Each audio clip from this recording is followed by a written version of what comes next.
Hello bachcho, let us read this given question. So the given question says that a thin copper rod of uniform cross section A square meters and the length L meters has a spherical metal sphere of radius R meter at its one end and symmetrically attached to the copper rod. The thermal conductivity of a copper is K and emissivity of the spherical surface of the sphere is epsilon.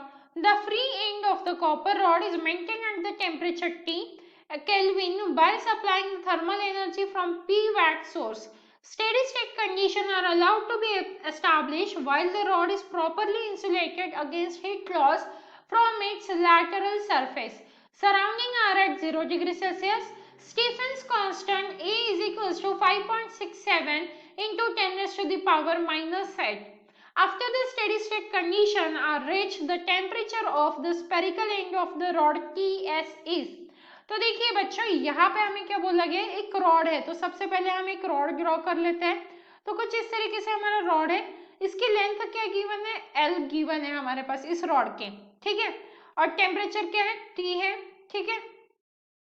अब देखो क्या बोला गया कि ये जो rod है इसके एंड पे एट अ रेडियस आर एक स्फीयर हम कंसीडर करेंगे जिसका टेम्परेचर क्या है, टीएस है। तो ये स्फीयर हमने कंसीडर कर लिया आर रेडियस का और इसका टेम्परेचर टीएस है, ठीक है। तो टोटल लेंथ कितनी हो गई, एल प्लस आर हो गया, यहां से लेके यहाँ तक तो एल प्लस आर ही हो गया, इस सेंटर तक, स्फीयर के सेंटर तक, राइट। अब अगर हम यहाँ पे पी की बात करें तो वो किसके इक्वल हो जाएगा, D Q by D T, जिसका फॉर्मूला क्या आ जाएगा, के इंटू ए और यहाँ पे आएगा T minus T S. T क्या है, इस रॉड का टेम्परेचर है एट द सेकेंड एंड और टी एस के स्फीयर का temperature divided by total distance कितना है, एल प्लस आर, राइट। ये एल प्लस आर हो जाएगा। तो यहाँ से हम क्या लिख सकते हैं, P is equals to K A T minus T S और divided by L plus R लिख सकते हैं। मतलब मैं इस इक्वेशन को P into L plus R is equals to K A और यहाँ पे T माइनस टी एस भी लिख सकती हूँ।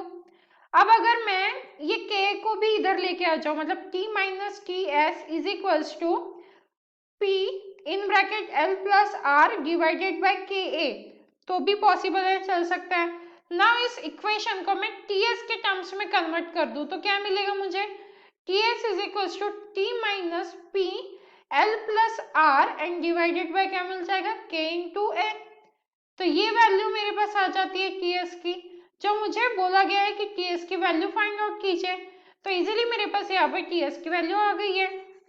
अगर हम ऑप्शन चेक करते हैं तो कौन सा ऑप्शन मैच कर रहा है, जो ऑप्शन फोर्थ है वो परफेक्ट मैच कर रहा है। So the final answer for this question is option 4 and I hope you understood it well. All the best.